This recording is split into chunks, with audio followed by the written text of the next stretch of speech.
Comment savoir si un patient qui a un cancer a un risque de développer des métastases, d'autres tumeurs? Un nouveau test permet de faire le diagnostic à partir d'une simple prise de sang. Ce test permet de détecter des cellules cancéreuses qui circulent dans le sang quand la tumeur débute. Un outil qui pourrait permettre d'agir très précocement et ainsi d'améliorer le pronostic des patients. Explication de Géraldine Zamanski, Marika Julien, Hervé Droguet.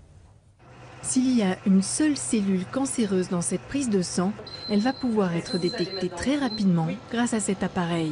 Le sang est versé dans une cartouche que vous voyez qui contient un filtre qui est déjà positionné dans la machine.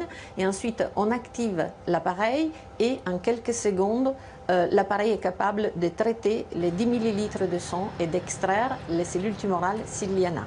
Elle reste sur le filtre, ensuite le filtre est extrait de la cartouche et examiné. Cet examen du filtre au microscope permet d'identifier la nature cancéreuse des cellules suspectes. Il n'est pas encore remboursé par la sécurité sociale, mais est déjà accessible pour compléter le bilan initial de tous les cancers, sauf des cancers du sang. Il sert au diagnostic pour savoir au diagnostic si le cancer a déjà diffusé ces cellules dans le sang. Ça, on ne peut pas le voir par imagerie. En imagerie, on voit que les masses.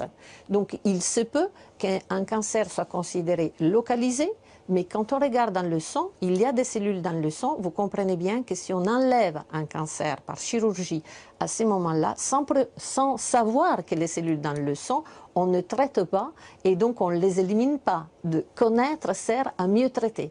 Donc ça sert vraiment pour faire un traitement plus personnalisé pour le patient.